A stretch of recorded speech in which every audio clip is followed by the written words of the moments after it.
Удмөндөр студиэс мэдчилж байна. Тэнгэр газрын гисгэл нэвтрүүлгийн хүргэхээр хөтлөгч ганц өх бэлэн боллоо. Нэвтрүүлгийн хамтран ажиллагчаар Баланс Про консалтинг компани Замун Алтан гишүүд маань дэмжиж ажиллаж байна. За өдрийн мэнд.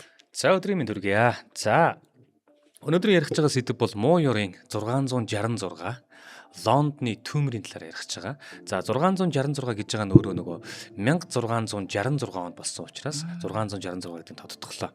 Тэгээ манайхан ч нэг муу ёрын 666 гэх нэг юм явагддаг байсан шүү дээ. Ерөнхийдөө иймэрхүү үйл явдал бас ингээд иймэрхүү үйл явдлаас жишээ аваад иймэрхүү нийгэм тогтцсон байдаг те. Магадгүй гэж бодоод гисэн. За яг хөө 1666 он гэхээр одоо манай үзэгчид сонсогчдод хамгийн ойрхон байх одоо сэдв нь Монгол нутагт жишээлбэл одоо тухайн үед яг юу болж исэн бэ гэдгийг тайлбарлах юм бол илүү ойлгомжтой болно л доо. За 1600 гэдэг чинь 17 зууны ихэнх үе гэхлээр одоо Чингис хааны Алтан ургийн хамгийн сүүлчийн хаан гэдэг Лэгдэн хааныг таалалд өгсөд 30 гаруй жилийн өмнө. За Цогт Хун тайжиг бас таалалд өгсөд бас 30 гаруй жилийн өмнө. За мөн тухайн үед бол Түшээд хаан, Сэцэн хаан, Засагт хаан, Сайн ноён гэдэг тийм ингээд нөгөө хан аймагуд байна шүү дээ. Тэр хан аймагуудын удирдагч нар ханууд нь илүү бас ингээд хүч хэрхэгдсэн. Мөн дээрээс нь нөгөө Өвөр Монголын ах дүүс маань 1631 онтоо зэрэгцээд одоо нөгөө зөрчдийн Алтан улс гэдэг те манай одоо их Монгол улсын үе, хамаг Монгол улсын үед ч гэсэндээ манай Монгол улсын өшөөт дайсан байсан Алтан улсын одоо залгамж халаа болсон зөрчдийн Алтан улс гэдэг чинь нөгөө манж дайчин гүрэн байхгүй юу те. Тэгэхээр энэ манж дайчин гүрний яг сэргэн мандалтын үе. Тэгээд Лэгдэн хааны өнгөрж байгаа үе гэх мэтчлэн тэгээд өвөр монголчууд маань одоо манжид дагаар орж байгаа энэ үетэй ерөнхийдөө ойролцоо одоо тэр хаа байсан Европын цаад одоо арал байгаа шүү дээ те. Тэр арал дээр болсон энэ Лондон гэдэг хотын түүмрийн талаар ярих гэдэг байгаа. За энэ түүмэр бол өөрөө бас энэ өнөөдрийн дугаарыг сонссон манай үзэгчдэд ч бай ер нь энэ дугаарыг энэхүү нэвтрүүлгийг ингээд ойлгоод цааш нь ухаад үзэх юм бол магадгүй өөрөө хайгаад үзэх юм бол энэ хот төлөвлөлт хүмүүс өөрсдөө хэрхэн өөрсдөндөө гай болдог вэ?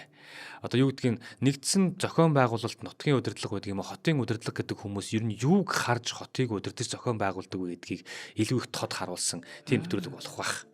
За Лондон хотын товч түүхийг ихэнд нь үргэлжлэе. За Их Британийн нийслэл Лондон хотыг анх Ромчууд байгуулж исэн гэж ярьдаг. Анх Ромчууд энэ чинь бүр манай эртний 50 дугаар он гэдэг үлүүдээ нэг тиймэрхүү гарч иж байлаа. Хаа байсан одоо нөгөө Италиас гарсан тэр умар зүгтээ тэлж байгаа зэрлэг овг аймагуудыг байлдан дагуулж яваа энэ Ромын хүчирхэг легионерууд те легионууд гэдэг.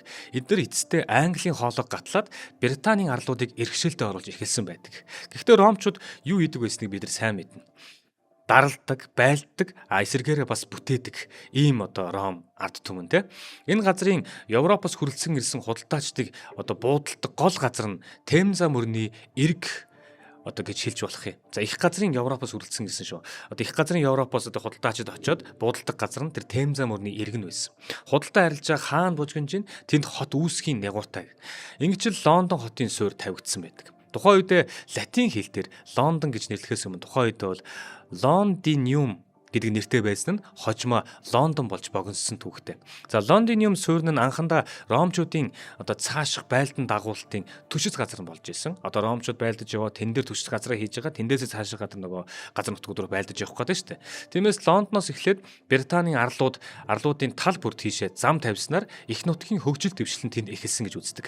Их газрын Европт бүх зам Ром хүрдэг гэдэг бол за Британийн арлуудад бол бүх зам Лондон хүрдэхээр одоо хийгдэжсэн байх нь байна. Лондон хотын түүх одоо анхнаасаа л жоохон бацаттай эхэлсэн гэж болох юм. Байгуулагдаад ердөө 10 гаруйхан жил болж исэн чинь умар зүгээс одоо Айсини гэдэг ECC бичсэн мэт. Айсини овгийн Будика гэдэг ийм бүсгүй бослог гаргаад Лондон хотыг юучгүй шатаасан. За энэ бол мэдээж бас нөгөө удирдах те юу гэдгийг тэр хавийнхаа хүмүүсийг манлайлах ийм л одоо овгийн тийм удирдахч бүсгүй байж л те. Ингээд Лондон хотыг дөнгөж байгуулагдаад 10хан жил болж байхад нь дайраад Лондоныг одоо шатаага ийдсэн байх нь байна. Тэгэхээр өнөөдрийн нэвтрүүлгээр бид бүхэн бол 1666 он буюу 17 дугаар зуунд болсон энэ төмөр Лондон хотын анхны төмөр биш байсан гэдгийг саяны ярианаас мэдчих болж байна. За удахгүй энэ Будикагийн бослог дарагдаж Ромчууд эргүүлэн хотыг сэргээн байгуулж эхэлсэн байдаг. Нийтийн тооллын 2 дугаар зуун гэхэд Лондиниум Британийн арлуудын хамгийн том хот болсон. Олон 10 мянган суугчдтай, сүм дугантай, нийтийн усанд орох газартай, театртай болон одоо иргэн цэцгэлсэн байх нь байна. Мөн энэ үед Лондон хотыг тойруулаад авраг хэрэм байсан. Одоо нөгөө дайтад ирээд ингээд халдаад гэдэг юм уу иймэрхүү байдал үүсчээд байгаа учраас юм авраг хэрэм барьж одоо хот байгууллыг юу гэдэг хэрэм хот гэх юм уу те ийм цайз маягийн байгуулж байна. Жохом энэ хэрмэл хотын хөгжлийн цар хүрээг мянган жилийн турш тодорхойлж байсан гэж хэлж болно. Хотын бүх амьдрал, зовлон жаргал энэ хэрмэн дотор л өнгөрдөг. Ягаад тэгэхээр хэрвнээс гадна гачихлаар хин нэгэн дайрж ирээд юм уу тулаад ингэхлээр гадна байгаа иргэдэг бол одоо ингээд эзэлдэг юм уу төвөөдөг юм уу ямиг дээрэмдэг юм болно. А хотын тэр хэрмэн дотор орчихлоор хамгаалтаа гээд тэгэхээр нөгөө анхандаа яаж өргөцсөн те том баригдсан уу жижигхэн баригдсан уу гэдээс шалтгаалаад хүртэл тэр хүнийх нь тоо ихсээд ингээд эхлэн гэсэн үг байхгүй. За ингээд одоо 2-3 зууны дараа 5 дугаар зууны ихээр Ромын эзэнт гүрэн мөхлийн ирмэгтэрж хязгаар нутгуудаа алдаж эхэлсэн байдаг. Лондон хотын одоо Ром эзэд байхгүй болж байна гэсэн үг байхгүй. Тэгсэн чинь дорн зүгээс одоогийн энэ Герман, Нидерланд буюу Галланд тийм ээ Дайны нутгаас англо-саксон хэмээх герман угсааны хүмүүс ирж Лондонд суульссан байдаг.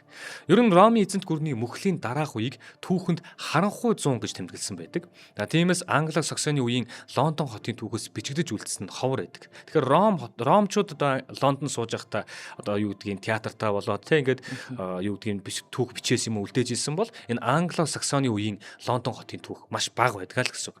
Ямар ч тач энэ үед хүн амын тоон цөөрсөн байдаг, барилга байшин өмхөрч муудсан, зарим хэсэг нь бүр атаршиж байсан нь археологийн баримтаас харагддаг. Атарш нь гэхээр нөгөө хүн бүр идэлдэг газар биш те, тариа будаа идэг ч юм ингээ хүн ашигладаг газар биш болоод бүр ингээд атаршсан байсан гэж байгаа. Хэдийгээр харанхуй 100 байлаа ч гэсэн тайван амгалан байх юм бол тэнд хөгжил дэвшил ирэх нь тодорхой. Тийм ч учраас энэ хот дахин сэгсэн байдаг. Англо-саксончууд хотын баруун хэсэгт илүүтэй төвлөрөн сууршиж хотын нэр Лондонвик гэдэг нэртэй болж байв. Худалдаачид ноос, мал сүрэг, модон ба төмөр идэл, ваар, сав, дарс арилжиж эхэлсэн байна. Дараа нь викингчүүд ирсэн. Тэд Британий арлуудыг бараг бүхэлд нь эзлээд Лондонд хэд хэдэн удаа халтан довтолж хэсэг хугацаанд эзлэн захирч байв. Харин 886 онд агуу Альфред хаан Лондон өөрийн мэдэл буцаан авч бэхлэлтийг нь чангатгсан байдаг. Хотын нэр нь Лондонбүр болсон. Лондонвик болж ирсэн шүү дээ. Одоо болохоор Лондонбүр гэдэг нэртэй болж байгаа. Хуучны аялахтай хүмүүс одоо ч гэсэндээ уулзахад хотын нэрийг Лондон гэж хуучнаар нь хэлдэг гэж байгаа. 11-р зуунд одоогийн Францын нутагт Нормандын ван байлдан дагуулагч Уильям хөрөлдсөн ирж Англи нутагт эзэн суусан байгаа.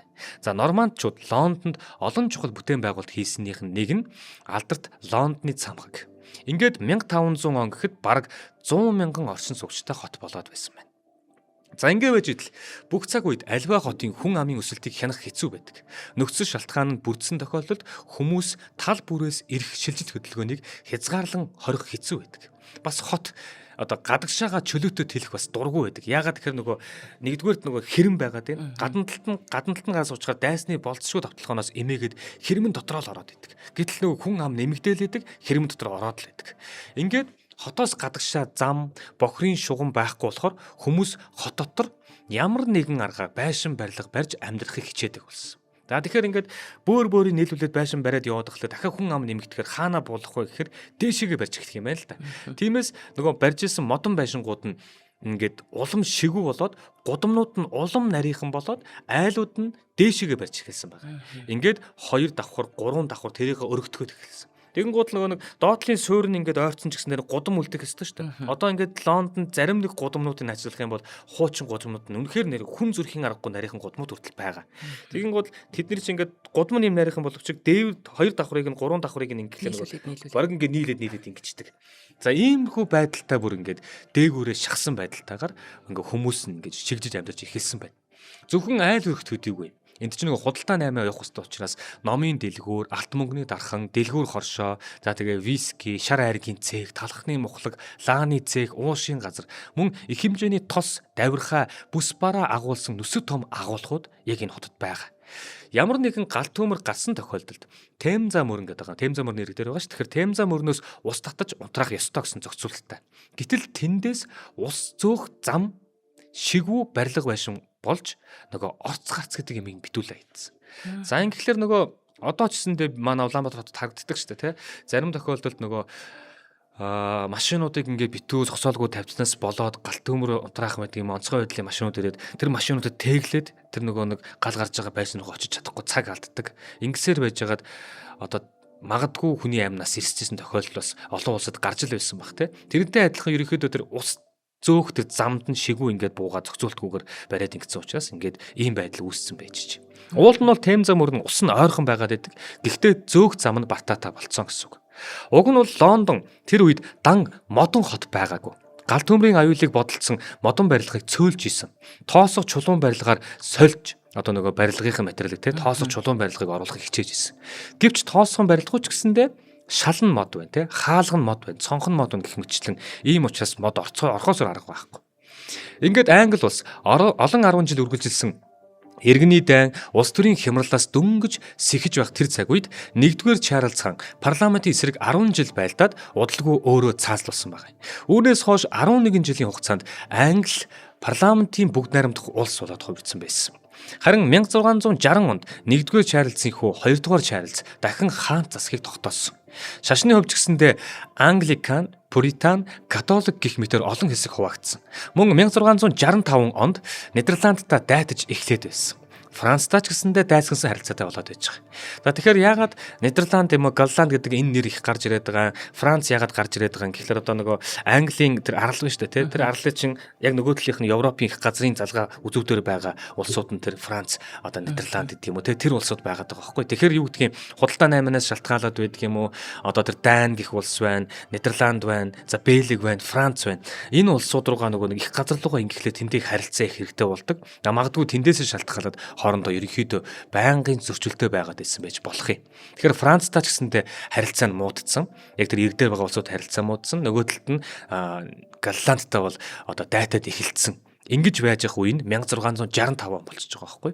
За тэгээд түүмэр бол 1666 оноос эхэлдэг. За хоёулаа хамтран ажиллаж ярьж байгаа юм шүү дээ. За нэвтрүүлгийн хамтран ажиллагчаар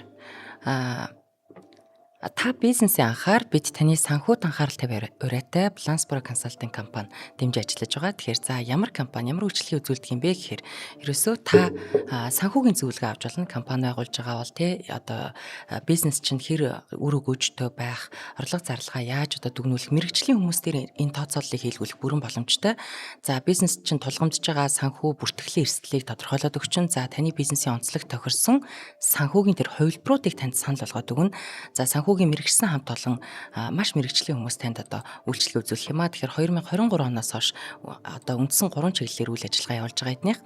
За Balance Pro Consulting компани маань нягтлан бодох бүртгэлийн аутсорсинг, грейд нягтлангийн үйлчилгээ үзүүлж байна. За бас дээрээс нь санхүүгийн тайланд аудит хийх, дотоод аудит, нягтлан бодох бүртгэлийн бодлогын одоо баримт бичиг боловсруулах, татварын мэрэгжсэн зөвлөх үйлчилгээ гэх мэт ийм 3 үйлчилгээг одоо чанарын өндөр түвшинд танд хүргэж байгаамаа.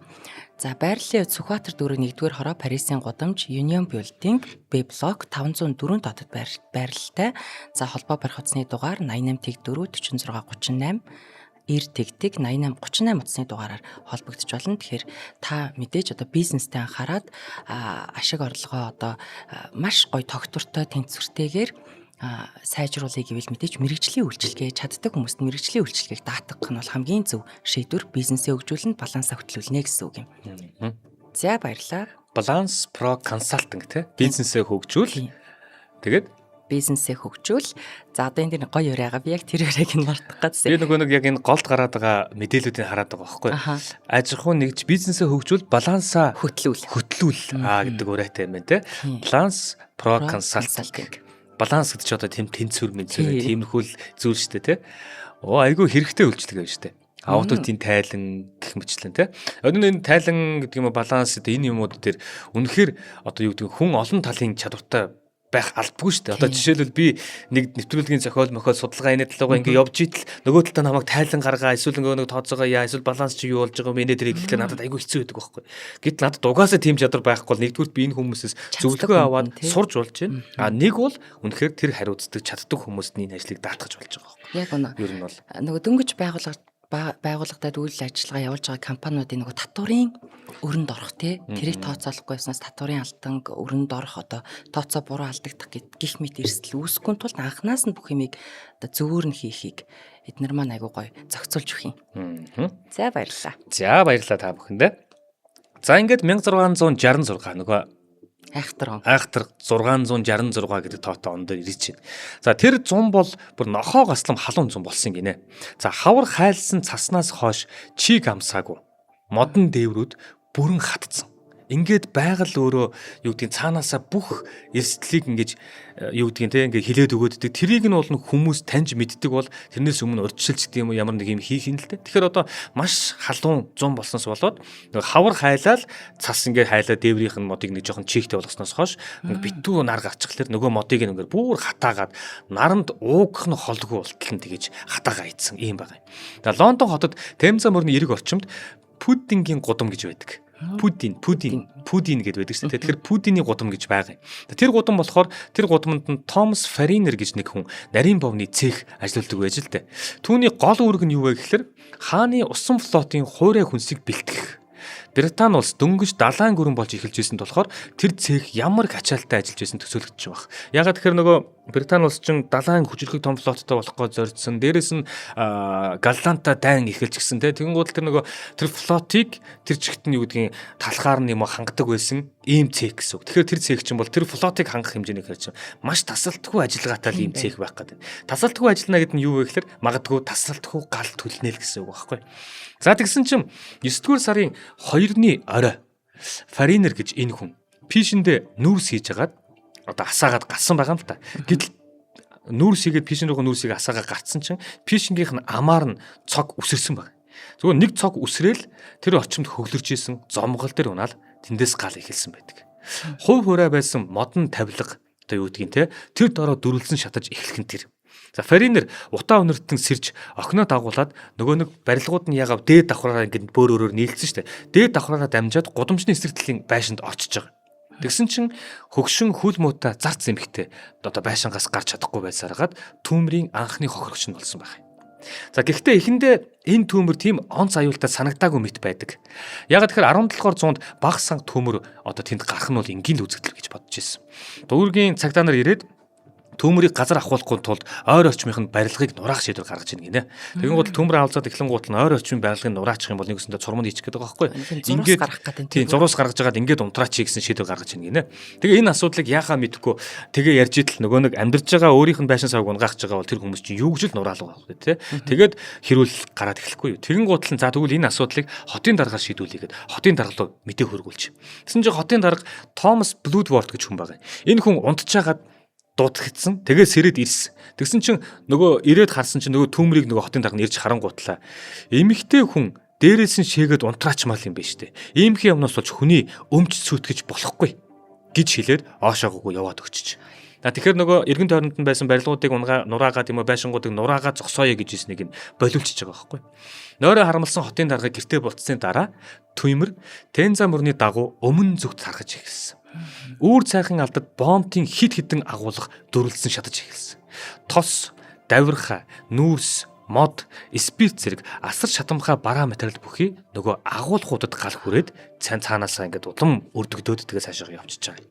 За мэдээж энэ түүмрийг одоо унтрах боломж болцоо гэдэг юм ингээд байсан цаг алдаад исэн. Гэхдээ нэг шийдвэр нь нөгөө эргэн тойронд нь те боломжтой хийя гэд мэрэгчлэлт нь хэлсэн боловч мэрэгчлэлтийнхээ үгийг аваагүйгээр одоо хүний хөрөнгийг болоож болохгүй гэд ард түмэндээ таалагдах үгээ хэлээд ч юм ингээд ямац явцсан байх.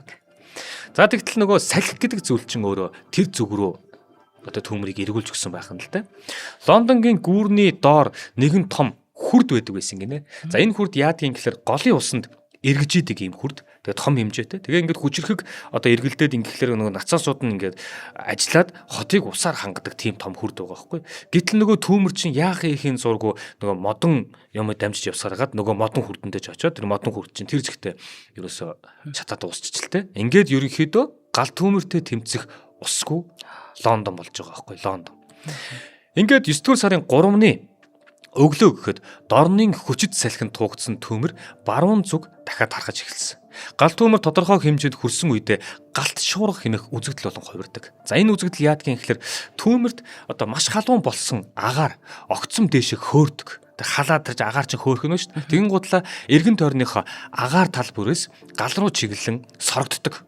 Ингэхлээр нөгөө нэг асж байгаа гал чинь хүчил төрөгчөөр баялаг агаараа цэнэглэгдээд одоо төмрийг улам өрдөж гэдэг гэсэн үг байхгүй. Одоо анзаарах юм бол магадгүй юм томхон шиг гэдэг юм уу зүгээр ингээд жижиг түүдэг биш л та. Ерөнхийдөө юм томхон шиг түүдэг мүдэг одоо галын наадам гэх манайх хийдэг те. Тэрийг анзаарах юм бол ингээд дэрэгт нь очингууд гал нь асж байгаа гэсэндээ ойр хавьд нэг ингээд нэг юм агаар мэддэд байдаг юм халуугаар мэддэд байдаг. Тэр чинь ингээд нөгөө нэг галынхаа төмрийн тэр голч руу татагдаад байгаа тэр хэсэг юм байна л та. Тэгээд ингээд том төмөрлөө чи ингээд гал ингээд ороод эхлэхээр яг нөгөө өрдөгдөөд ерөөсөө л нөгөө галт шуурга гэдэг тэр зүйл чинь одоо үүсч эхэлдэг юм байна. Тэгэхээр Лондонгийн арилжааны төв болон хааны бирж гэж байсан. Энэ арилжааны төвийнх нь хааны биржүүд нь шатаж эхэлсэн. За ингээд нөгөө дотор юу гэдгийг эдийн засгийн одоо мөнгө төгрөг юу гэдгийг алт зоос мос байсан бүх юмуд нь шатаж эхэлж байна гэсэн үг. Мөн тэнд алтан цос содгодог хүмүүс ажилдаг банкны үүрэг гүйцэтгэдэг байсан нь шатцсан. Тэд сандраад алтаа зөөгöd эхэлсэн уулна. Хүмүүс сандран эд хогшлоо завинд очиж зарим нь овор хэмжээ багтааг нь газарт болж исэн. Энэ галт төмрийн талаар Самуэль Пепис гэдэг хүн тэмдэглэл хөтэлсэн байдаг. Тэрээр маш үнэтэй пармижин бислэг гэж байгаа байхгүй. Тэгээ бас өөрийнхөө дарсаа газарт болсон тухайга тэндээ бичээд үлдээсэн байгаа. За 9-р сарын 4 болоход салхи илүү хүчтэй болж эхэлсэн. Хүмүүс одоо нөгөө нэг ингээ модон байшин нэтрийн хүмүүд ингээ юуг авалзаад ямар ч боломж байхгүй авалзаад ахаар нь тухайн үед байсан хамгийн том одоо юу гэдгийг зузаан чулуун хэрэмтэй барилга юу хаа байна те тийшээгээл орж ам хорогдохыг өөрийнхөө гэрээсээ авсан эд хогшил жоохон одоо алт зоос мос юу гэдэг тэр болгоныгаа аваад тим нэг юм чулуун одоо юм те хэрэмтэй тим юмд орж нуугдахыг хичээж байгаа байхгүй.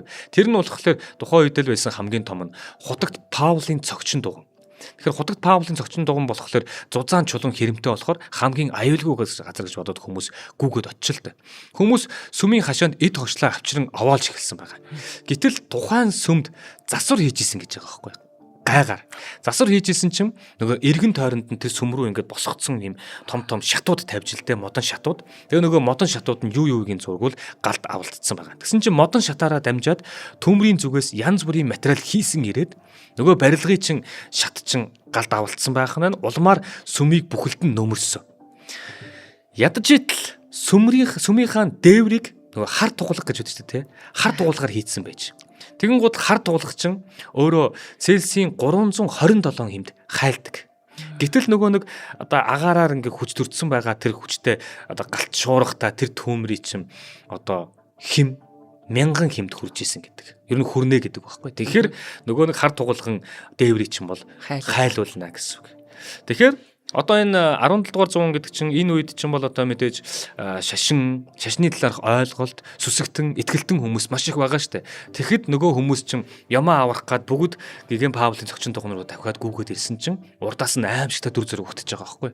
Ягаад тэгэхээр нөгөө нэг итгэж найдаж хорогдно гэж ирсэн тэр чулуун байлгын дээвэр нь хайлаад тэгээд нөгөө нэг чулуун дээвэр дээр чинь ингээд хар тугуулгууд доош урсаж байгаа юм л та.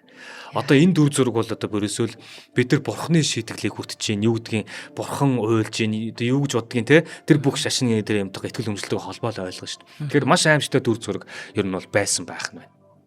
За ядаж итл нөгөө сүм гэдэг чинь өөрөө маш олон одоо соёлын гэдэг юм уу бичгийн гэдэг юм маш олон зүйлсийг гоё хадгалдаг. За тэгэл нөгөө нэг одоо 17 дугаар зууны дунд зууны үеийн ч гэдэг юм уу тэр босод өмнөх одоо соёл иргэншлийнхаа гоё зураг хөрөг нэ тэр үнэт бүтээлүүдийг хадгалдаг тийм газар сүм байх гэдэг шүү дээ. Манай Монголын чинь нөгөө нэг 1937 оны тэр хэлмэгдүүлэлтийн араас чинь манай Монголд байсан 700 гаруй сүмийн бараг 90 хэдэн хувийг нөлөөд бүгднгийн шатаасан гэдэг чинь тэр сүм хийд дотор байгаа энэ улсын архив, түүх одоо юу гэдгийг энэ болгоныг те соёлын үнэт өвүүдийн юугаач үнэлж баршгүй тэр өвүүдийг шатааж байгаа хэлбэр шүү дээ. Тэгэхээр нөгөө нэг саяны гэгэн Паулын цогчин дугуйд чинь бас л ялгаа байхгүй хан нь битүү модон юм те тэнд нь нөгөө нэг эртний ном судар маш их байсан. За тэд нар нь бол одоо бүр юу юугийн байхын зургуул те хан тэр читэл ерөөсө авалцаад явчихж байгаа байхгүй. Зөвхөн энэ цаасан гэлтгүү бас даавун зураг, хөрөг, хуйлаас гээд бүгд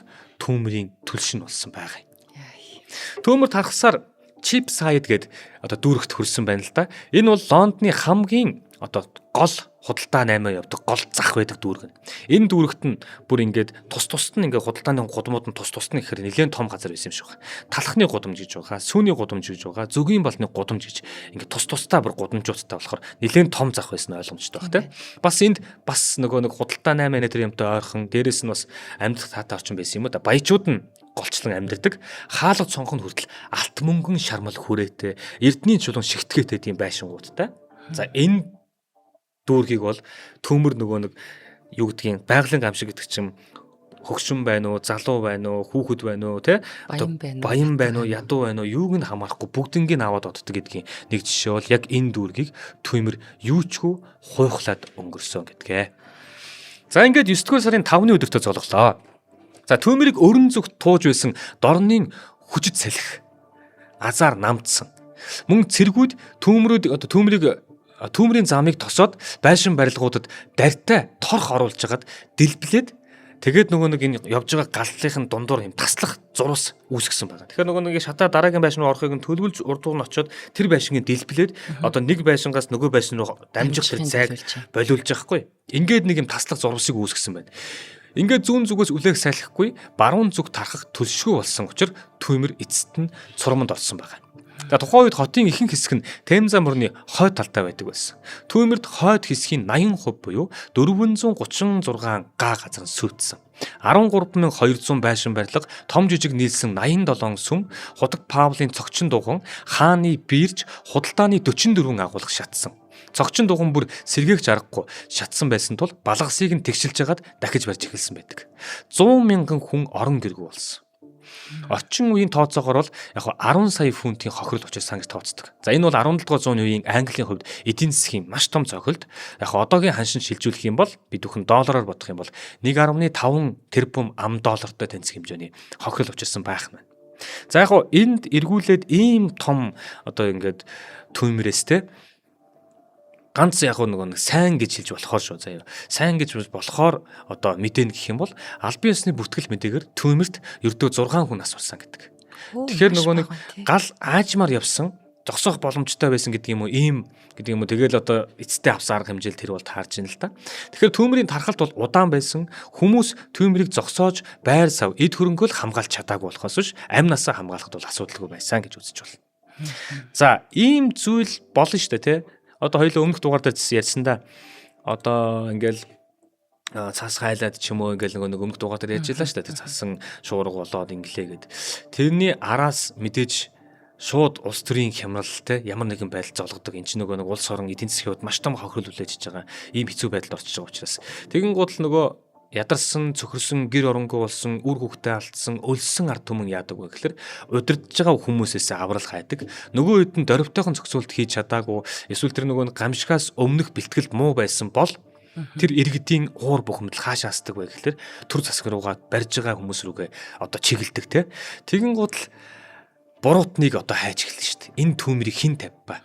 Ядчийтл нөгөө нэг аавыг нь цаадлаад алдсан. Түүний араас хэсэг хугацаанд байж байгаа эргээд хаан засгийг сэргээсэн байгаа. Хоёрдугаар Шарлз хаан ч яг энэний араас ард түмэн өөрлөө насах юм бол за тэгээд дуусна. Хоёрдугаард Галланта дайн эхэлсэн 1 жил болцсон байгаа. Дээрээс нь нөгөө цэргийн флотын нэтэр юм хангах үүдээ боломжгүй. Тэр нөгөө нэг хамаг эрдэнэсийн сан маань те бүх юм ингээд хэцүүхэн байдалд орсон. Ардталт нь одоо ингээд 100 мянган иргэн одоо орон гэргүү гэдэг чинь хоол ундгүй өлсгөлн нэрвж байгаа ийм үе болгож байгаа байхгүй. За тэгээд 9 сар байх нь байна тийм ээ.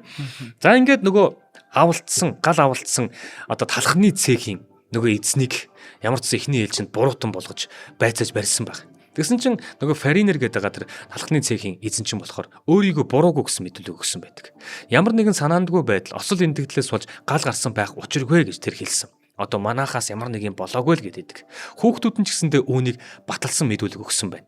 Талхны газар өөрөө юу ч үлдгүй шатсан тул тэнд нь мөрдөн шалгаад байх зүйл байсангүй. Ядчийтл тухайн үе чинь бол 17 дугаар зуун гэхээр чинь те орчин цагийн одоо нарийн шинжилгээний арга техник байхгүй учраас Түмэрийн шалтгааныг тодруулах аргагүй байсан. За нөгөөтэйгүр Фаринер бол өөрөө нөгөө хааны усан флотын хүнсийг базаадаг гэдэг тэгсэн шүү дээ те. Тэгэхээр одоогийнхаар бодох юм бол эн чинь төрийн тоогооч тендер авцсан хүн байгаа байхгүй юу? Нэг өсөндөө одоо ингээд Монгол улсын цэрэг армийн хувцсыг хийдэг газар гэдэг бол одоо манай тэр бүртгэхэд одоо нийтийн өмчөд одоо олон улсын тооцоод ямар юу гэдэг вэ нэг юм нийт томьёонд байдаг шүү дээ тийм одоо үйлдвэр мүлрэг байдаг шиг одоо энэ жишээлбэл тэр тухайн үедээ бол хааны флотын хүнс хийх хоол хийх тендерийг авцсан тийм хүн байгаа л байхгүй юу? Ажлын хэдсээч зогсохооргүй их ажилтай хүн байж бүр. Тэгэхээр тэр чин яаж энэ тендерийг авах вэ гэхээр дээгүүр доогуур таньдаг хүн ч юм уу, танил тал ч юм уу, өгөхөө өгсөн ч гэдэм үү те.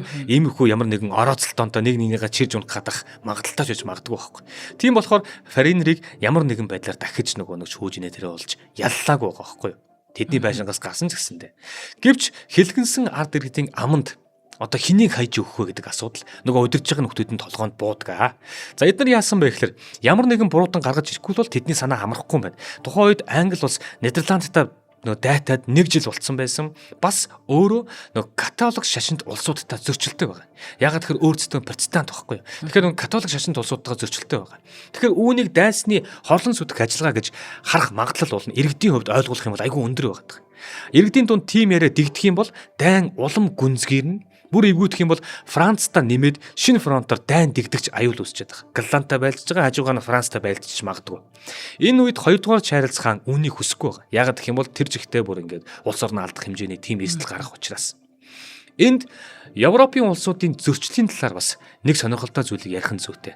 Хэдүүлээ энийг юу мэддэг байхад илүүдэхгүй байх. Ягаад гэхээр олон улсын шинжээч нар ч гэсэндээ ерөөхдөө энэ дүгнэлтийг ер нь л барьж яриад идэг. Европ хэмээх жижигхэн твийн улсууд хуурай газраар бас далаагаар бараг бүгд хоорондоо хөршгилж хэлж болно. Муудалцлаа гэд улс гэрээ аваад нүүж чадахгүй учраас зогцоод амьдрахаас өөр аргагүй түм. Тийм болохоор тэд хоорондоо дайцсан ч гэсэн эргээд эвлэрэх замаа бодолцож идэг. Нэг өсөндөө үрд хаалга савдгүй гэсэн үг. Эргээд эвдэрлэх замаа бодож идэг. Тэгэхээр одоо саяны Чарльз хаан гарч байгаа юм чинь Нидерландтай байлдж байгаа ч гэсэндээ эргүүлээд тэдэртээ эвлэх замаа мэдж байгаа гэсэн үг. Хоёрдугаарт тэр зайгаа үлдээж байгаа. Хоёрдугаарт Францтай муудалцдаг. Бас урд нь дайтаж мэдж юм нэг болж л байсан. Гэтэл тэрнтэй эргүүлээд дараа нь хамтрах тэр зайгаа бас бодоод идэг. Нэг ийм зүйл яг энэ Европын жижигхэн твийн тэр олон жижигхэн багшилсан улсууд донд нэг иймэрхүү юм нийлэгдээ ажиллаад байдаг гэсэн юм уу те. Европын цагаан арьснууд нэгнийгээ ерөөсөө хайр найргүй алт талж боол зарцаа болгодгүй. Энийг манайханцсандаа бодох хэрэгтэй. Цагаан арьснууд те Европын цагаан арьснууд нэгнийгээ алт талдгүй боол зарцаа болгодгүй. Учир нь тэд нэгнийгээ хүн гэж хардаг. Харин колон орнуудаа тэр улсын хүмүүсийг хүн биш боол өмч гэж хардаг. Тийм учраас нөгөө Африк ТV-ийн тэр маш олон хүмүүсийн тэр боолчлол юм колоничлол одоо англичин сүүлд энэ нэтгийг хүртэлтэй боолчилж явах жишээний. Тэгээд энэ нэтгийгт чинь нөгөө хар тамхины ургамал оруулалт тарьж байгаа. Тэндээс дайчин гүрэн буюу манчтай хар тамхины 1 2 дугаар дайныг хийж эдийн засгийн задлах юмуд хийж байгаа шүү дээ. За тэгэхээр колон орнуудаа хүн биш боол гэж хардаг, өмч гэж хардаг. Энэ бол Европын тэр цагаан арьснуудын ер нь яг цуснд нь байдаг адилхан зүйлс нь хэлж болно. Тэгээд фашизм байна, нацизм байна, коммунизм гээд үсэл суртлын шинэ зүйл гарч ирэх хүртэл Европын хаад ноётын хооронд ийм тэнцүү тогтож ирсэн. Хоорондоо байлдаж болно. Гэхдээ ямар нэгэн хэрэгтэй зүйл гарах юм бол эргээд нийлээд хамтраа тэнэлгөө хамтдаа дайрчдаг. Ийм сонио. За тэгэхээр ийм айхтар нөгөө гамшиг болчиход шүү дээ тийм. Ийм гамшиг болчиход байхад ухаан муутай холын бодлого удирдагч нар бол шууд л за нөгөө Голландийнхан чинь тийм манай хот руу дайраад энд юм тавьчлаа гэж тавина. Эсвэл нөгөө Францыг буруутгахыг бодно. Гэтэл хоёрдугаар зайлцуулт хийхгүй байх. Түүний нэн тэргүүний зорилго нь бол орон гэрн шатсан иргэдийг орох оромжтой болгоё. Нийгмийн самуунаас сэргийлье гэдэг байрыг авч үлдсэн. Яагаад тэгэхээр өөрийнх нь байдал бас ийм гангацсан эвгүй байдалтай байгаа шүү дээ. Хаан засаг бас урд нь нэг унчгсан аавыг нь цааслаад алдсан ард иргэдэн. Тэгээд одоо парламент хэсэг байжгаад эргээд хаан засаг гараад ирсэн байгаа. Өөрийнх нь байдал бас нэлээд эвгүй хүн байгаа. Тэгээд нөгөө ард түмэндээ бас ингээд ард түмнээ барьж явах юм а бариад байгаа байхгүй. Тэгэхээр Лондон хотын төсөв орлогын асар том хэсгийг Лондон хот нь төсвийнхэн тий одоо улсынхаа төсвийн асар их том хэсгийг бүрдүүлдэг байсан. Тиймээс энэ хотын эдийн засгийн эргэлтийг нэн даруй сэргээх хэрэгтэй гэж үзсэн. Тэгэхгүйгээр дайн дэгдвэл ялагдах нь тодорхой. Хоёрдугаар түүний хувийн шалтгаан нь бол дотоодын шашны тэмцэл, иргэний дайн дунд аавынх нь хаанчлал нурсан шүү. Эцэст нь цаазаар ахуулсан гашуун дурсамж түнд байгаа учраас дахиад нөгөө нэг шашны тэмцэл гэдэг юм уу тий католик шашинтнууд ингэчлээ гэж хэлж болохгүй байна. Нөгөө нэг иргэдийг хооронд нь дайтуулаад юм уу ингэж хэлж болохгүй. Ямар нэгэн буруу одоо хүмүүж хэлүүлж болохгүй гэдэг ч юм уу. Иймэрхүү байдлаас зайлсхий гэдэг юм. Тэгэхээр өөрийнх нь байр суурь бат тогтоогүй байсан болохоор энэ төмрийг ашиглаад шашны дайн дэгдэхүй гэдгээс туйлын ихэр болгоомжилж байгаа.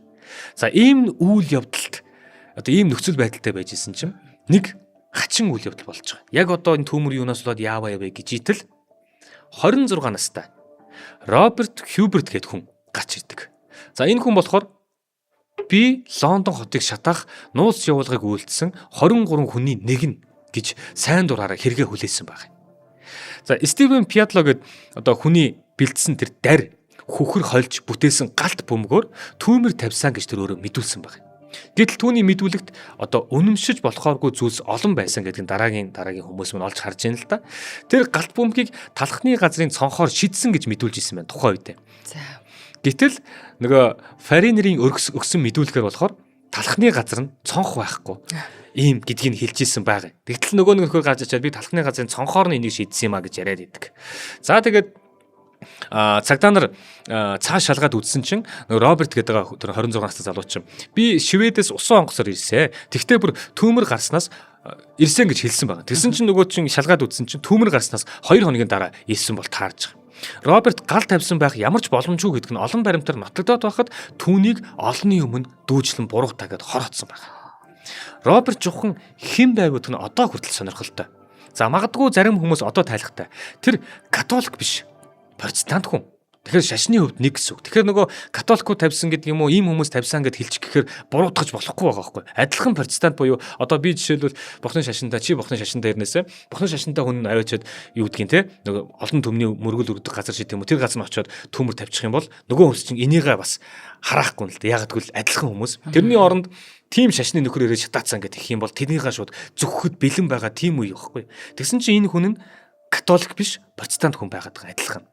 Бас тэрээр өөрийгөө өмөрч нэг ч үг хэлээгүй. Тэгээд эндээс хэдүүлээ эргээд харах юм бол те түүхэнд санамсаргүй юм гэж байдгүй. Тэгэхээр яагаад гэнэт ийм хүн гарч ирэх хэрэг хүлээ бэ гарч иж те. Бас яагаад тэр хүн католик биш, протестант байв гэдэг нь маш сонирхолтой байх. За тэгэхээр энийг одоо эргүүлээ бодох юм бол те одоо бидүүлээ зүгээр жишээ бодъё л та. Гэтэ муу яар те. Гэтэ жишээ бодъё. Улаанбаатар хотод төмөр гарлаа гэж бодъё л та. Тэр төмрийн буруутан хэрвээ хятад хүн байх юм бол Шууд буруутгах гэдэг. Тийм бид нар бол бүр ингээд улс даяараа нийгмээрээ одоо юу гэдгийг хоёр улсын хоорондын бүр хүнд асуудал болох байхгүй. А гэтэл тэр нь Монгол хүн байх юм бол бид нар тэрнүүгээ хараагаад юм уу дотроо юу гэдгийг те ингээд тэгээд дотооддоо өнгөрөх байхгүй. Ерөнхийдөө иймэрхүү зүйлийг тэр нөгөө хин Чарльз чинь харчиж байгаа байхгүй. Тэгэхээр энэ Чарльз хааны улс төрийн нүүдэл байсан байх магадлал өндөр байдаг.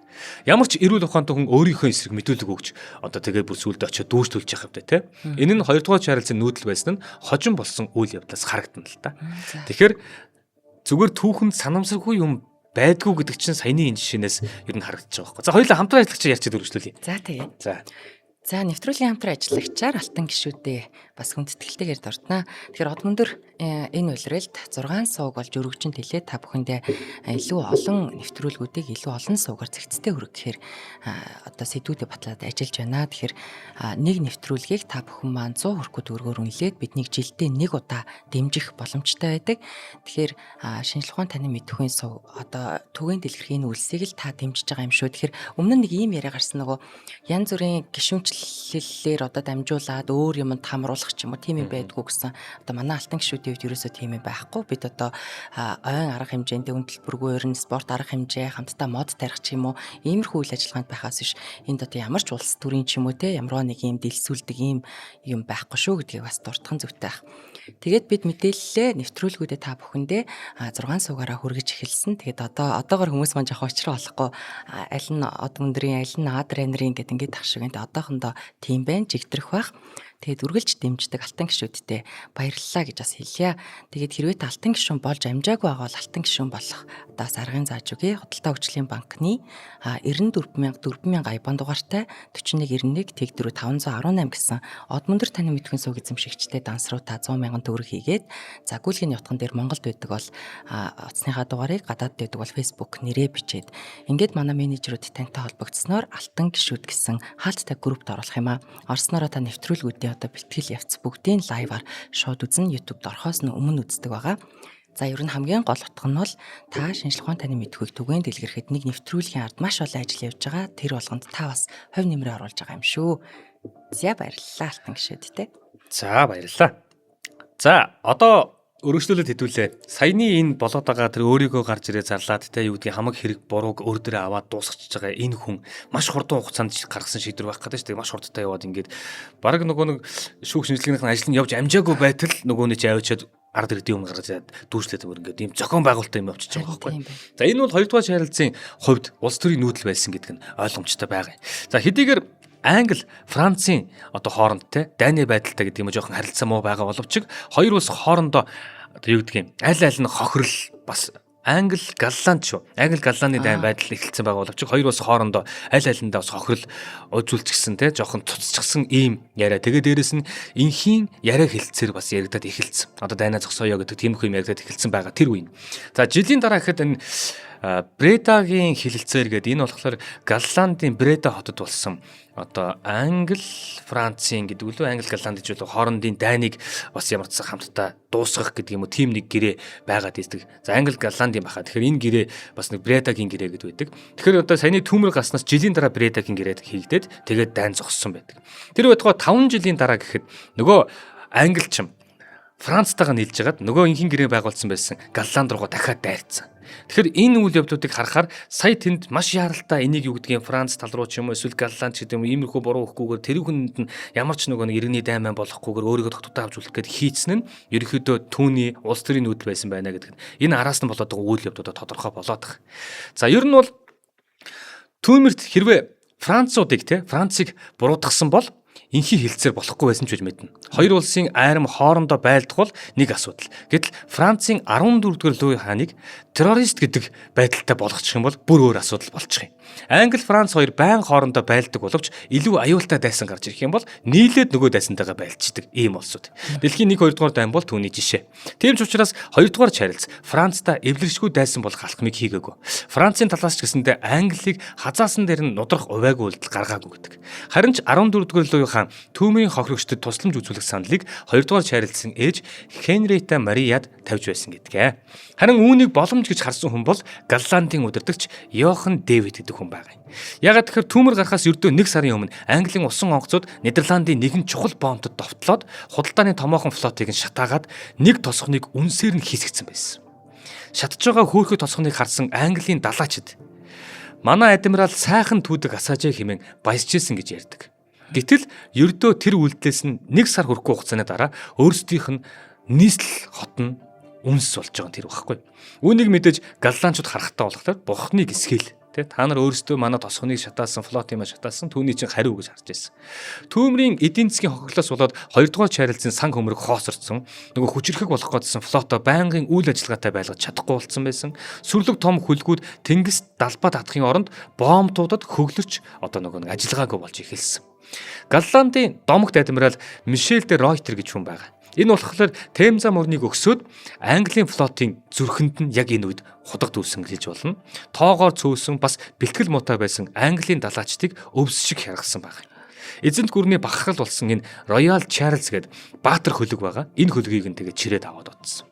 Тийм ч учраас дээр дурдсан Бердагийн гэрээ Галландд ихээхэн давуу талтай харин Английн хувьд доромжлол болсон юм гэрээ байсан. Өнгөн дээрээ Англи улс Галландтай энхийн гэрээ байгуулж байгаа юм шиг боловч цаагаараа өшөө авахар төлөвлөж ийсэн нь 5 жилийн дараа Францтай нийлж хагаад Галланд руу довтолж байгаа энэ дайнаас тодорхой болдог. За ер нь бол энэ Францтай тэр нийлээд Доверийн гэрээ гэж тийм нууц гэрээг байгуулад ингээд нөгөө хуурай замаар нь Франц нь яг хажуу талд нь байгаа Галландын хажууд нь байгаа Франц улс нь харин усан замаар нь Англид довтлоод Галландыг одоо аимшигт хайчин галаар хуйхалж өшөөгөө авсан байдаг. Үүнийг Галландын түүхэнд одоо нөгөө Рамп Яр гэд гамшигын жил гэж нэрлэдэг юм гинэ. За үүнээс болоод Галландын иргэд хэлгэнэж Йохан Дэвидийг ахтаа хамт чи тэр үед буруу шийдвэр гаргасан. Англичуудыг нөгөө нэг юу гэдгийг те ядарсан байх нэтэр үед нь ингэснээс болоод тэд ус сандсан байсан. Тэрний чинь хариу ингэж эргэж ирлээгээд Йохан Дэвидийг ахтаа хамт гудамжинд чирж гаргаж агаад буудаад хүүрийг нь шалталж доромжилсан байдаг. Тэгэхээр ерөнхийдөө иймэрхүү үйл явдлууд 17 дугаар зууны тэмд гарч ийнгээ бодглохлоор юу гэдгийг нөгөө өөрсдийгөө соёлт ертөнц гэдэг Европуудын гаргаж байгаа зан ааш характерыг харж байна уу? Бүр биднээсээ 7 дор юм уу байгаа байхгүй. За орон гэрэг болсон 100 мянган хүн хотын гадаа урц авааха майхан босгон амьдарч байгаа. Яах юм бэ? Өөр арга байхгүй шүү дээ. Тэгээд хааны зарилгаар ойр орчмын тосгод нь дөрвөсдийг хүлээн авч эхэлсэн байгаа. Хамгийн түрүүнд Лондоны хүнсний захыг ажиллагаанд оруулах хэрэгтэй. Ингэж ард иргэдийн хоолтон цолгуулах нь байна. Харин энэ үед Английн архитекторууд нийслэлийг илүү сүрлэг, илүү тансаг, илүү аюулгүй байдлаар сэргээн босгох ажилдаа шамдан орсон байдаг. Тэгэхээр Английн алдарт математикч, физикч, одон оронч, архитектор Кристофер Врен гэж хүн байгаа. Кристофер Врен. За энэ хүн болохоор галт түүмэр эхлэхээс ч юм бүр урд нь Лондон хотын зохион байгуулалт чинь буруу байна гэдэг юмыг ярьдаг байсан ийм хүн. Тэгсэн чинь түүмэр унтраснаас 6 хоногийн дараа нөгөө хүн чинь тэр мастер төлөвлөгөөгөө бариад хаанд ороод ирж байгаа байхгүй. Лондон хотыг эргээд ийм байдалд оруулах хэрэгтэй гэд. Тэгсэн чинь нөгөө бүдүүн хүнч багтахааргүй байгаа тэр нарийн тахир муухай гудмуудыг өргөн цэлгэр болгоё, эмх цэгцтэй болгоё, нийслэл хотод байх үз сайхан хөшөө тусгалуудыг бас босгомоор байна гэж нэг мастер төлөвлөгөөгөө танилцуулсан байгаа юм. Гэтэл энэ дээр шууд шийдэж болох гэхээр тулдаг асуудал нь юу вэ гэхээр газар эзэмшлийн асуудал. Энд дэгдэж байгаа. Байшин шатсан ч бай, доор нь байгаа газрууд нь бүгд эзэнтэй. Эзэнтэй дээрээс нь шүү дээ, тэ. Хууль ёсны өмчлөл гэж нэг төвхтэй юм байна. Газрыг өмчлөдөг нэг хүн байна. Түүнийг нь түрээсэлдэг нэг хүн байна. Бас өөр нэг хүн яг тэнд нь амьдарч байгаа жишээ нь. Ингээд бүр хид хідэн хүмүүстэй маргаантай болж байгаа. Нэгэн газар дээр ихэд. Эсвэл нэг газар олон эзэнтэй бас. Эсвэл нэг барилгын давхар болгон нөгөө 2 3 давхар болгон өөр эзэнтэй байх жишээний болоод эхэлсэн байсан. Тэгэнгუთ нөгөө брейн гэдэг хүн чинь болохоор төлөвлөгөөгөө хэрэгжүүлэхийн тулд хаан их хэмжээний газрыг худалдан авах хэрэгтэй гэж хэлж байгаа. Гэтэл хаанд тийм сан байхгүй. Яг тэгвэл сая төмөрт хамагхан алдсан байгаа шүү дээ.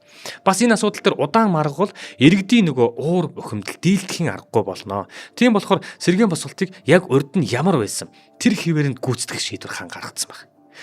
Тэртээ дундад зунд байсан хүн зүрхийн аргагүй нарийн гудмууд одоо хүртэл нөгөө Лондонд байдаг. Тэгэхээр яг тэр хിവэр нь эргүүлээл Лондонг босгосон гэсэн үг байхгүй. Харин барилгын материал дээр нь хэдүүлэн анхаарай гэж ярилцсан байна. Ингээд 1667 онд сэргэн босголтын тогтоолоор байшин барилгуудад мод биш. Одоо чулуу, тоосго, түлхүү ашиглахыг зарлагдсан байдаг. Ингэсний ачаар дэлхийн нэг томоохон нийслэл галт төмрийн аюулд бүхэлдээ сүйдэхэргүй дахин баригдаж эхэлж байгаа. Сэргэн босголтын үед нэг том асуудал үүссэн. За түрээсийн гэрээний дагуу барилгад амьдарч ирсэн түрээслэгч нар альва эвдрэл хохирлыг барагдуулах ёстой гэдэг заалттай тухайд байж л дээ. Тэгэхээр нөгөө эзэмшигч нь түрээслэгчээсээ зардал гаргаж авах болж байгаа байхгүй. Миний газар дээр байсан те 3 давхар байшин шатсан түрээслэгчээс үнэн чи надад тэрний мөнгө өгөх ёстой гэдэг юм чинь. Тэр 100 мянган орон гэргүй болсон хэрэг ч одоо хэдэн 10 мянган айлын асуудал тийм асуудал болчихж байгаа байхгүй. Гэтэл төмөрт одоо хөрөнгө хогшлоо алдсан, хамаг юм алдсан хүмүүст хаанаасаа тийм мөнгө байх вүлээ. Тийм болохоор бас энэ гэрээ ёсоор байшин шатаж юу ч болсон ч гэсэндэ түрээсээ төлөх ёстой гэж нөгөөд нь бас шахажсэн байгаа. Үүнээс болоод ерөөсө хэдэн 10 мянган шүүх маргаан үүссэн. Ийм их маргааныг ердийн шүүхээр шийднэ гэх юм бол хэдэн 10 жил сунчих гээд байсан. Тиймээс Түймрийн шүүх гэсэн тусгай шүүхийг тэр үед байгуулсан байгаа. За ингээд ажиллаж эхэлжээ. За мэдээж маргааны асуудал нь бол бүгд бараг ижилхэн шахуу те хид хідэн асуудалтай болохоос яг хэлбэр нь адилхан өөр хүмүүс орж иж байгаа асуудал учраас ямар ч үсэн энэ Түймрийн шүүх бол хурдтай хугацаанд ажиллаа явуулж эхэлсэн. За үүн дээр нэмээд шүүхийнхаа гол зарчмыг тодорхой болгож өгч байгаа байхгүй юу вэ гэхэлэр урдийн гэрээг март хин боломжтой барь гэдэг гол зарчмыг өгж байгаа. Тэгжиж нөгөө шүүгчин яг энэ зарчмынхаа дагуу асуудлуудыг шийдвэрлэж явж байгаа байхгүй. За маргалдаж суухын оронд хотоо аль болох хурдан хөл дээр нь босгох нь чухал юм а гэдэг тийм одоо уриалга нэтер юмуд явж иж. Ингээд тусгай шүүхийг гаргаад 10 орчим жил ажиллуулахад асуудлууд хурдтай шийдэгдсэн байх нь байна. Английн өнцөг булан бүрээс мянган мужаан, дархан, өрлөгчин, засал чимэглэлийн ажилтнууд ирээд бүтээн байгуулалтанд оролцсон. Ингээд 10 жилийн хугацаанд бараг бүрэн сэргээж чадсан байдаг. Энэ бол тухайн үеийн жишгээр асар хурдан шуурхай байсны үзүүлэлттэй. За ер нь бол 4 хоногийн дотор одоо дүгнэлтийг хэлэх юм бол 4 хоногийн дотор Лондон хотын иргэдийн бүх насаараа харж өссөн мянган байшин барилга, сүм дуган, зах зээл, дэлгүүр хоршоо цөм үнсэн товрог болсон гэж хэлж болох юм. Дэлхийн одоо нэгэн том нийслэлийг одоо газрын хөрснөөс бараг арчих шахах хэмжээний тийм том төмөр явсан. Гэхдээ эргүүлээд аимшиг төмрийн голомт болсон тэр Путиний гудамд одоо эргүүлээд маш хурдтайгаар нэг хотоо эргүүлэн босгосон байх нь шүү дээ. Тэгээ одоо болохоор тэр Путин гэдэг чинь тий. Путиний гудамд болохоор 61.5 метрийн өндөртөг гэрэл төшөө одоо босгоцсон байдаг. Хэдүүлээ одоо Лондонд очих юм бол Путиний гудам гэдгийг нь хайж болоод тэнд нь очих юм бол тэр нэг 61.5 метр өндөртөг хөшөөс дүнсэлж гэрэл төшөө байж байгаа юм л байна л дээ. Тэнгууд энэ юу илэрхийлж байгаа хөшөө юм бэ гэхээр юу гэдгийг зөвхөн энэ гамшиг сүрлээс болоод хотоо одоо шатааж исэн тэр зүйлийг харуулж байгаа биш. Түүнээс маш хурдтайгаар өндийн босч ирсэн Лондоны иргэдийн сэтгэлийн тэнхээ болон хөдөлмөр зүтгэллийн бэлэгдлийг тэр хөшөөр илэрхийлдэг юм байна. За тэгэхээр одоо 17 дугаар зуунд за дэлхийн бас томоохон нийслэлүүдийн нэг Лондон хэмээх тэр хот дэлхийн хөлснөөс баг арчигдах шахаж ирсэн тэр үе болон эргүүлээд түүнийг ямар зохицуулт ямар шийдвэрээр эргүүлэн хамтдаа босгосон бэ гэдгийг өгүүлсэн нэвтрүүлэг маань өнөөдөр өндөрлөж байна да. За үнэхээр суралцсан шүү дээ. Бид нэр бас одоо ингээл нөгөө те хэдий модоор ингээл юу дэмжиж ласчаар мод биш үеж болно. Гэхдээ яг тэр нэг орц гарц байна, усны аюул байна, галт төмөр байна. Ямар нэг аюул дээр бид нар бол ингээд таг гацсан галын машиныг бас харж л байсан те. Одоо сошиалоос ч юм уу. Тэр бол одоо ингээ хүмүүс ингээл нэг л гацах юм бол тэнд маш олон хүний амь нас эд хөрөнгө яригдчихэж байгаа болохоор үнэхээр бас суралцсан штам байна. Хот төлөвлөлт гэдэг юм те. Тэгээд яагаад энэ дээр одоо жишээлбэл манай одомдод суугийн хөтлөгч нар ч бай хүмүүс ерөнхийдөө ингээд сошиал дээр ингээд бичдэг штэ зарим тохиолдолд үнэхээр бохомдоо бичдэг байхгүй. Одоо жишээлбэл энэ хаан хэрвээ ерөн зүгээр хоёулангийн өмнөх 2 дугаар дээр харж байхад л те мэдээж байгалийн гамшиг гэдэг юм уу тэр зүйл бол төр засгийн буруу биш ээ. Гэхдээ тэр байгалийн гамшигт хэр бэлтгэлтэй байсан бэ гэдгээр төр засаг үнэлүүлдэг юм а гэж. Нодлон би тэд бүр Улаанбаатар хот яалаа бүр живсэн бидтэй тий. Өвөл яалаа энэ нөгөө нэг цахилгааны дээр юм тасраад тэгээ нөгөө нэг дулааны цахилгаан станц маань зогсоод тэгээд айлуудын чинь пармар чинь бүр өлбийсэн юм болоод ерөөсө баг хотоороос хөлдөх шахсан штэ. Энэ болгон асуудлууд чинь хэр хинт хамаатай байна. Тэгээ мэдээж тэр нөгөө нэг хариуцж яваа, удирдах яваа, зохион байгуулж явж байгаа тэр улсуудад хамааралтай байхгүй. Нуулгүй хэлэхэд одоо 1961 оны Улаанбаатар хотын нэг том юу байгаа. Нөгөө төлөвлөсөн үер байгаа. 1961 он би тэг санаад. 1961 оны том үер байгаа. Донд голоо ирэлсэн гэл. Тийм, тэр үер чинь бүр ингээд бас Улаанбаатар хотыг тэр чигт нь ингээд үерт автуулсан. Туулгол молтойг нь нийлээд үерхэж байгаа шүү дээ чинь. Тэгээ бүр энэ инх таймны гүрний доотлол модл тэр чигтээ ингээд битүү уусанд автаж байгаа. За тийм үер эргээд болох юм бол одоо бүр энд чинь тог цахилгаан бүх юм чинь тасарна. Тэгээ одоо юу гэдгийг хамаг ус дулаан шугамууд ус орно ингээ бүглэрн магадгүй нөгөө автомашины зогсоолууд чинь бүгд дээрээ живэн машинууд чинь зам дээрээ хөвөн. За тэр нөгөө нэг шатхуун түгээх колог молог бүх юм чинь асуудалд орох байхгүй. Гэтэл 1961 оны тэр үер болоод тэрнийг одоо тухайн үед манай ухаантай дипломат тэгээд Монгол хүний тэр уужуу сайхан сэтгэлийг харуулсан Жамсрангийн самбууга Хойд Солонгост элчин сайд байсан юм. Тэгээд тэр хүн Хоёр Солонгосын дайн гээд 1950 онд болж байгаа тэр дайны үеэр Пиньянгийн хотыг бөмбөгдөж хахад тэр Пиньян хотод байсан бүх одоо гадаадын элч сууж байгаа элчин сайдуудыг бүгдээрээ энэ хотоос яваа нормлогоо буцаа гэж тэгж яхад бүгд буцсан чинь тэр Пиньян хотод ганцхан үлдсэн гадаадын элчин сайд байгаа хүн нь манад Жамсрангийн самбууга байсан байхгүй. Тэгээд үүнийг харсан тэр Ким Ил Сен гэдэг удирдагч нь бид нар эх орондоо айгаад байхад те манай газар нутгт төр байгаа энэ Монгол ах дүүс юм те төлөөлөл энэ хүн айхгүй байна. Бид нар зоригтой байх ёстой гэж тэд нар маань юу гэдгийг тэр Хойд Солонгосын ард түмэнд их сэтгэлийн дэм болж ижил те. Тэгээд Ким Ил Сен одоо яг тэр хүнээс ярьцлага аваад тэгээд ард түмэндээ бүх хөтөө хотгоо тэр чигтэн сонины хэвэл дээр яриаг нь тараагаад байгаа. Юу гэсэн гэхээр би нөхөр Ким Ил Сенд хань болоод эндэ байж яа гэж Жамсрангийн самбууг ийм л өгүүлбэр хэлсэн байдаг. Одоо хүртэл Жамсрангийн самбуугаан хүүхдүүд Хойд Солонгост очиход одоо төрийнх нь гэдэг юм уу те тэр улсууд арга хэмжээнд урьж оролцуулдаг. Энэ ганцхан хүний хийсэн ганцхан өгүүлбэр байгааз. Гэтэл энэ хүний чинь ард Монгол хүний тэр уудам ухаан талшгаа уужим сэтгэл нь байгаа байхгүй юу? Зовсон нэг хайдгүй.